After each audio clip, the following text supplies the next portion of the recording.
नमस्कार, प्रखर राजपूत को देख रहे हैं आप और आज तारीख है 1 सितंबर साल 2025 और इजराइल, फिलिस्तीन, लेबनान समेत पूरी दुनिया की खबरों के साथ एक बार फिर से आपके सामने हाजिर हुआ हूं। इस वीडियो में आपको बताएंगे कि मोदी जी ने अंधभक्तों के मुंह पे ऐसा कोयला रख दिया है कि ना इनको निगलते बन रहा, ना इनको उगलते बन रहा, और जो अंधभक्त इजराइल के सपोर्ट में खड़े थे आज क्या वो मोदी जी के खिलाफ खड़े हो जाएंगे।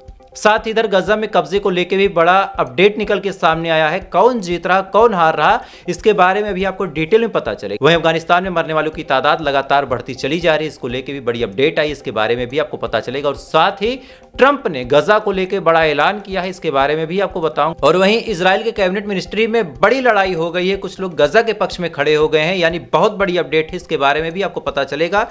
इस वजह से वीडियो को लास्ट तक जरूर देखिएगा। चैनल पे नए हैं तो वीडियो को लाइक करके, चैनल को सब्सक्राइब करके अपना प्यार दे दीजिएगा। और साथ ही इजराइल और फिलिस्तीन की इस जंग में आप किसके साथ खड़े हैं कमेंट जरूर कीजिएगा, क्योंकि जब आप कमेंट करते हैं तो कमेंट दुआओं का काम करता है। अच्छा, बहुत सारे लोग कहते हैं कि भाई दुआओं से क्या होगा।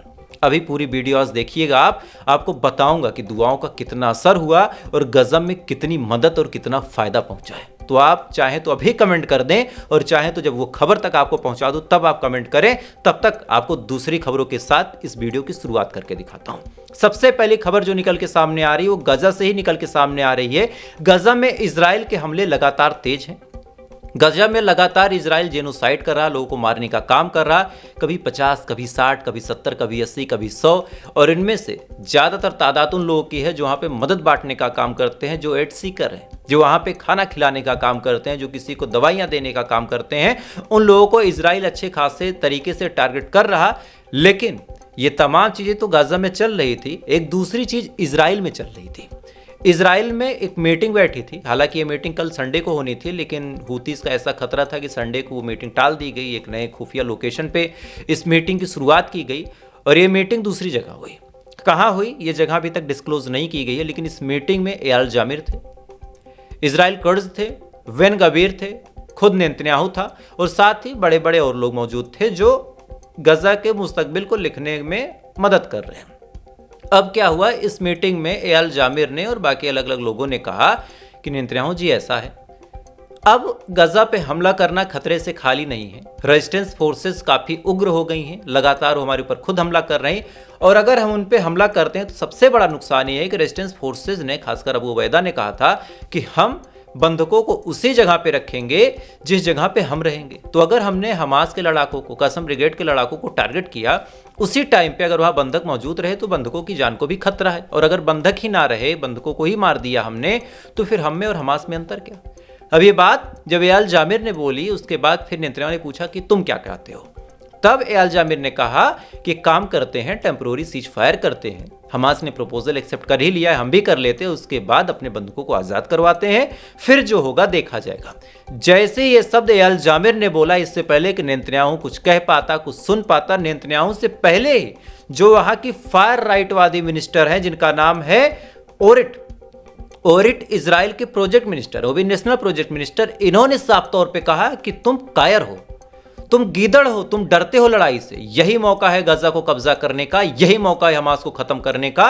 कोई भी जंग नहीं रुकेगी, कोई भी सीज फायर नहीं होगा, और अगर तुमसे पद नहीं संभलता है तुम अपने पद को छोड़ दो। इसके बाद बेन गवीर ने समझाया, कहा कि देखिए सिचुएशन खराब हो जाएगी, मामला हाथ से निकल जाएगा तो केवल और केवल हमारा नुकसान होगा, कोई फायदा नहीं होगा। ये बात जैसे ही बेन गवीर ने बोली, फौरन नेतन्याहू भड़क गया और कहा कि कोई भी सीज फायर नहीं होगा, गजा को हम कब्जा करके रहेंगे। अब यहाँ पे एक चीज आप देखिए, जो लोग सत्ता में बैठे हैं, जिनकी कुर्सी 5 साल की है, जिनका चुनाव नजदीक है, वो एकदम नहीं चाह रहे हैं कि जंगबंदी हो, और जिनको लंबे समय तक अपने कमान को संभालना, जैसे जो आर्मी चीफ होगा 10 साल 15 साल होगा, तो आर्मी चीफ को पता है कि कब कहाँ क्या मुसीबतें आ सकती हैं। उसकी कोई चुनावी रणनीति नहीं होगी, उसको अपने देश की बागडोर को संभालना है। तो ऐसे हाल में आर्मी वाले चाह रहे हैं कि अब जंगबंदी हो जाए, लेकिन जिनको अपने चुनाव से भागना है, जिनको पता है कि चुनाव हुआ तो हमारी जमानत जब्त हो जाएगी, वो तमाम लोग जंग को खींच रहे हैं। खैर, इधर ये जंग को खींच रहे हैं, गजा के क्या हाल है वो आप जान लो। गजा में लगातार इजराइल हारता चला जा रहा। आज गजा में इजराइल के कुछ सैनिक घूमने निकले थे। जैसे घूमने निकले, इन्होंने एक आदमी को देखा जो इजरायली आर्मी जैसे कपड़े पहना था। उसको देखा, उसको देखने के बाद इनको लगा कि शायद कोई एम्बुश है, लेकिन अब अपनी आर्मी का कपड़ा था तो इनको लगा भाई चल के देखते हैं। जैसे ही जाके देखते हैं तो देखने के बाद पाते हैं कि इनका अपना एक सिपाही वहां पे मरा पड़ा है। अब ये कैसे मर गया, क्या हो गया, इसके बारे में कोई जानकारी नहीं हो पा रही है। इजरायली आर्मी खुद शॉक में कह रही है कि हम इन्वेस्टिगेशन करेंगे, हम जांच पड़ताल करेंगे कि कौन ऐसा एम्बुश लगा के हमारी आर्मी को मार के चला गया और हमें पता ही नहीं चला।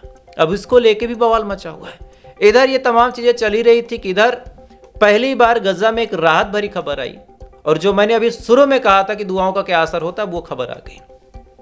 आपने सुना होगा, मैंने भी ये खबर सुनाई, बड़े बड़े चैनलों ने भी ये खबर सुनाई कि भाई अब तो फ्यूल ही खत्म है, गजा में तेल नहीं पहुंच रहा, और जब तेल नहीं पहुंचेगा तो फिर वहां पे चीजें कैसे चलेंगी, हॉस्पिटल कैसे चलेंगे, ऑपरेशन कैसे होगा, इलाज कैसे होगा।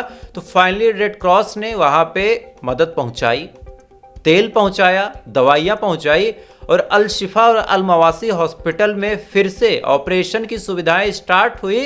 और आपको जान के खुशी होगी, आपकी दुआओं का ऐसा असर है कि पिछले 48 घंटों में 3 बड़े ऑपरेशन हुए सीने के, और तीनों में ही जो मरीज थे उनकी जान बचाई गई। 3 बड़े ऑपरेशन हुए हैं अल मवासी और अल शिफा हॉस्पिटल में 48 घंटे के अंदर। कार्डियक अरेस्ट, आमतौर पे जिसको हम हार्ट अटैक बोलते हैं, उसका ऑपरेशन था, दिल का इलाज था, और सफलतापूर्वक हो गया। तो जो लोग ये सवाल उठाते हैं कि दुआओं का क्या असर था, आप देखिए कि कहाँ पीने को पानी नहीं मिल रहा था, आज रेड क्रॉस ने वहां पे फ्यूल पहुंचाया। कैसे, ये जज्बा, ये ताकत कहां से? हमारी दुआओं से। खैर, अगली खबर का रुख करते हैं। अगली खबर ट्रंप के हवाले से निकल के सामने आ रही। ट्रंप ने फिर से गजा को कब्जा करने का ऐलान किया। ट्रंप ने फिर से वही भाषा बोली कि गजा को कब्जा करना है, गजा को किसी भी हाल में छोड़ना नहीं है, वहां के लोगों को बाहर निकलवाना है। दरअसल ट्रंप और नेतन्याहू का बड़ा साफ प्लान है। ये चाहते हैं कि गजा के लोग वहां से चले जाएं। 50 बंधकों का मामला नहीं है, ये आप भूल जाइए। ये चाहते हैं कि गजा के लोग कहीं चले जाएं और एक बढ़िया लैंड मिल जाएगा, हाईटेक सिटी बनाएगा ट्रंप, और उसमें सऊदी जैसे लोगों को किराए पे बिल्डिंग्स देगा और कहेगा यहाँ पे टूरिज्म कराओ और पैसा कमाओ। तो जैसे अमेरिका में ट्रंप टावर बना है, सेम तरीके से इनका प्लान इजराइल के बगल गाजा पट्टी में। हिफाजत की जिम्मेदारी इजराइल ले लेगा, साथ ही व्यापार करवाने का काम सऊदी अरब करवा देगा और पैसा अमेरिका कमाएगा। ये तीनों की तिकड़ी है, तीनों का यही प्लान है। इस वजह से गजा के लोगों को कहीं ना कहीं भगाने की पूरी कोशिश ये लोग कर रहे हैं। खैर, अगली खबर का रुख करते हैं। अगली खबर निकल के सामने आ रही अफगानिस्तान से। अफगानिस्तान में भूकंप से मरने वालों की तादाद 800 पार हो गई है दोस्तों, 800 पार। खबर आई थी सुबह सुबह जब मैं सो के उठा था, उस टाइम जो अपडेट थी कि 19 लोग मारे गए। मुझे लगा कि चलो राहत भरी खबर है, 19 ही है, लेकिन फिर 190 हुए, फिर 620 हुए, जिसकी अपडेट मैंने आपको शाम की वीडियो में दी थी। और इस समय जो अपडेट आई है कि 800 प्लस हुए हैं। जगह थी नंगहार और कुनार, इन दोनों जगहों पे, चूंकि थोड़ा सा पिछड़ा इलाका है, रात को सब लोग सो रहे थे। अचानक से 11:47 यानी 12 बजे के आसपास 6.3 मैग्नीट्यूड की तीव्रता वाला भूकंप आता है। ना कोई भाग पाया, ना कोई कुछ समझ पाया। अचानक से धरती हिलने लगी, बिल्डिंग से गिर गई, और जो भी दबा फिर निकल नहीं पाया। और अभी भी मरने वालों की तादाद बढ़ती चली जा रही है, चूंकि जैसे जैसे जो घायल है उनका इलाज हो रहा, तो कुछ तो इलाज के दौरान दम तोड़ रहे हैं, कई ऐसे हैं जब बिल्डिंगों का मलबा हटाया जा रहा तो उसके अंदर से निकल रहे हैं। तो सिचुएशन अफगानिस्तान में बड़ी खराब है। वहां के लोगों को भी आपकी दुआओं की जरूरत है, आप दुआ कीजिए। और अगर मदद की कोई तरतीब निकलती है, मैंने शाम को भी कहा था कि अगर मदद की कोई तरतीब निकलेगी तो आपका भाई जरूर मदद वहां पे पहुंचाएगा, एनी हाउ पहुंचाएगा जरूर। बस ये कि जो रास्ता हो वह रास्ता सही हो, कोई चोर ना हो, कोई मजबूरी के नाम पे मलाई खाने वाला ना हो। तो ये चीजें वेरीफाई करके वहां मदद पहुंचाने का काम आपका भाई जरूर करेगा। खैर, अगली खबर का रुख करते हैं। अगली खबर निकल के सामने आ रही चाइना से। ये खबर अंधभक्तों तक आप पहुंचा दीजिएगा, आपका फर्ज बनता है पहुंचाना। चाइना में भारत को बोलने का मौका मिला, यानी मोदी जी को बोलने का मौका मिला। मोदी जी ने बोलना शुरू किया। सबसे पहले उन्होंने पाकिस्तान को लताड़ लगाई और कहा कि भाई आतंकवाद का ये रहनुमा है, आतंकवाद यहीं से शुरू होता है। इसके बाद तमाम खरी खोटी और बातें बोली, और तमाम देशों ने भी कहा कि भारत के ऊपर जो ये पहलगाम और पुलवामा अटैक हुआ था, ये बहुत गलत हुआ था और इसकी जिम्मेदारी तय करनी होगी। साथ ही जो आतंकवादी है उनको सजाए मौत मिले, उनके साथ कड़ी से कड़ी कार्रवाई। तमाम चीजें आसपास के लोगों ने बोली, सब खुश थे। लेकिन इसी दौरान मोदी जी ऐसे ऐसे बोलते ऐसे मुड़ गए अंधभक्तों की तरफ, कहा तुम भी थोड़ा प्रसाद ले लो। उन्होंने कहा कि ईरान के ऊपर इजराइल और अमेरिका जो हमला किया था, ये हमला बड़ा गलत था। अब क्यों गलत था वो आप जान लो। ईरान जब इजराइल के ऊपर हमला कर रहा था तो आर्मी बेसिस और तमाम अलग अलग फैसिलिटीज को निशाना बना रहा था। इजराइल ने जो हमला किया तो उन्होंने लोकल सिविलियन को निशाना बनाया। इस हमले में 1000 के करीब लोकल ईरानी मारे गए थे। तो अगर किसी देश में 1000 लोकल सिविलियन मारे जाएं तो क्या उसको आप सही ठहराएंगे? और अगर उसको आप सही ठहराएंगे तो फिर पाकिस्तान ने जो हमारे ऊपर हमला किया था वो भी फिर सही आप ठहरा दीजिए। भाई बात तो ठीक है। अब क्या हुआ कि मोदी जी ने जब ईरान की तारीफ कर दी और इजराइल की बुराई कर दी और अमेरिका को भी खूब सुनाया और एक लाइन में साफ कहा कि हमारा अगर कोई दोस्त है तो ईरान है, रशिया है, इन दोनों को हम कभी नहीं छोड़ेंगे, चाहे कोई खुश रहे चाहे लोग नाराज होकर भाड़ में जाए। अब अंधभक्तों को ये बात जब पता चलेगी कैसा लगेगा? जरा आप सोच के देखिए कि उनके पापाओं ने इजराइल को छोड़ दिया। इधर से जो लॉन्ग लिव इजराइल करते हैं, जब मोदी जी ने ही छोड़ दिया, या तो वो बीजेपी को छोड़ दें इजराइल के चक्कर में। भाई तरीका तो यही है कि भाई मोदी जी ने बुराई की है तो मोदी जी को वोट ना दे इस बार, क्योंकि मोदी जी ने तो बुराई कर दी इजराइल की। या फिर अब मोदी जी के पीछे पीछे इजराइल से ऐसे धीरे से मुड़ के ईरान के पीछे घुस जाए। और कोई तीसरा रास्ता है नहीं अंधभक्तों के पास। हालांकि ये बात अंधभक्तों तक आप पहुंचा दीजिएगा, इस वीडियो को शेयर कर दीजिएगा। खैर, अगली खबर का रुख करते हैं। अगली खबर निकल के सामने आ रही हमारे अपने उत्तर प्रदेश से, और ये खबर आपको जरूर देखनी चाहिए दोस्तों। दरअसल उत्तर प्रदेश में इस समय एक बड़ी अजीब चीज हुई। देवरिया में एक आरपीएफ यानी रेलवे पुलिस फोर्स के जवान तैनात हैं। इनका नाम है आस मोहम्मद। ये इंस्पेक्टर के पद पे है। इंस्पेक्टर कोई छोटी मोटी पोस्ट नहीं होती। जब ये देवरिया के उस स्टेशन पे तैनात थे, इसी दौरान एक आदमी इनके पास आता है और कहता है कि साहब ये जो किन्नर हैं, किन्नरों ने मुझे बड़ा परेशान किया, परेशान इस कदर किया है कि इन्होंने मुझे मारा है। अब इंस्पेक्टर थे, इनका फर्ज बनता था कि ये जाएं वहां पे कार्रवाई करें। ये बेचारे वहां पे जाते हैं, जैसे कार्रवाई करने अचानक जो किन्नर थे उनका ग्रुप इनके ऊपर हमला कर देता है। हमला करने के बाद इनको किस तरह से पीटता है, पहले आप वीडियो देख लीजिए।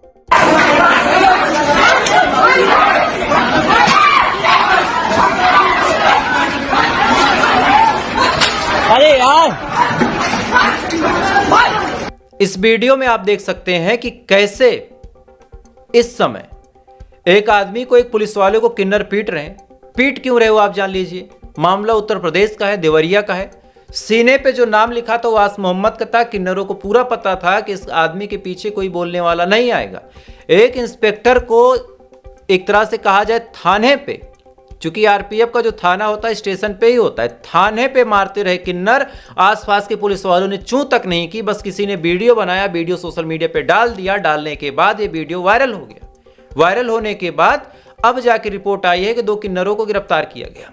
अब इसी कहानी को अगर मैं थोड़ा सा पलट देता, मारने वाला कोई अब्दुल होता, यही आस मोहम्मद होता, और ये किन्नरों को पीट देता, तब ये लगता कि देखो भाई ये तो अब्दुल है, कितनी नफरत करता है, इस वजह से ये पीट रहा। लेकिन आस मोहम्मद बेचारे अपनी ड्यूटी करते हुए मार खाते रहे, कोई माई का लाल छुड़ाने नहीं है।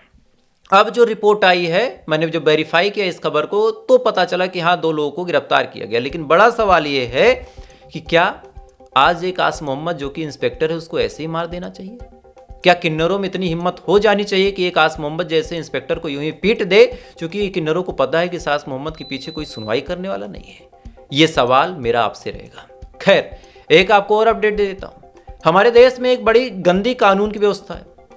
पत्नी चाहे 2-4 लाख रुपए कमा ले और पति बेचारा भिखमंगा हो, रोजगार ना हो उसके पास, इसके बावजूद जब दोनों के बीच तलाक की नौबत आती है तो पति को कुछ न कुछ गुजारा भत्ता देना पड़ता है। अतुल सुभाष का केस आपको याद होगा।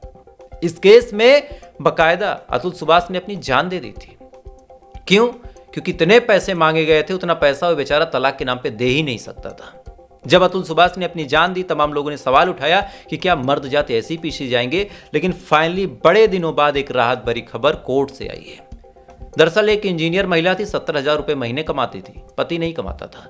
इसके बावजूद वो महिला कोर्ट पहुंच जाती है। कोर्ट पहुंचने के बाद दावा करती है कि आदमी मुझे पैसा दे। जब पूछा गया कि क्यों दे, तो पता चला कि ये पति है, देना इसका काम है, पति है, बस ये मर्द है, ये पैसा देगा। इसके बाद कोर्ट ने पहली बार कहा कि जब पत्नी कमा सकती है तो फिर उसको गुजारा भत्ता नहीं मिलेगा। अब सोचिए, ये बात बोलने में 2025 तक बात आ गई। इससे पहले न जाने कितने पतियों का घर बेच लिया महिलाओं ने। लेकिन हमारे देश का अंधा कानून न किसी आस मोहम्मद के साथ इंसाफ कर सकता है, ना ही किसी ऐसे मजलूम पति के साथ इंसाफ कर सकता है। जो भी कानून के भेंट चढ़ रहा आजकल, बस भेंट चढ़ता चला जा रहा। क्या ही बोला जाए। ये शाम की जो मेरी वीडियो होती है, इसमें हम इजराइल फिलिस्तीन गाजा की खबर आपको बताते हैं, लेकिन साथ ही अपने देश से जुड़े मुद्दों को भी आपके सामने रखते हैं। जब तक आप अपने देश के बारे में अवेयर नहीं होंगे, आप गाजा के बारे में जान के क्या ही कर लेंगे। आप पहले अपने घर में सुरक्षित हो, फिर आप दूसरों के घर की सुरक्षा देखें और फिर इससे फुर्सत मिले तब पूरी दुनिया की हिफाजत करें आप। यही तरीका है, इसी तरीके से ये देश बचेगा, इसी तरीके से ये देश चलेगा, आप खुश रहेंगे। बहुत सारे लोग होंगे आपको बस गजा की खबरें बताते हैं, इस देश की खबर नहीं बता सकते क्योंकि डर लगता है कि FIR हो जाएगा। गाजा की खबर तो मैं यहीं बैठ के नेतन्याहू को गाली दे दूं, नेतन्याहू मेरा क्या कर लेगा। दम है सरकार के खिलाफ बोलो, पार्टी का पक्ष ना लो, कोई भी पार्टी हो आप बोलो, जो गलत करे उसके खिलाफ जाओ, ये तरीका है। खैर, तो फिलहाल अभी के लिए बस इतना ही, बाकी थोड़ी देर बाद आपसे फिर मुलाकात होगी ऐसी किसी खबर के साथ। तब तक आप अच्छे रहिए, खुश रहिए, अपना ख्याल रखिए, अपने देश का ख्याल रखिए, ऊपर वाला आपकी हिफाजत करिए।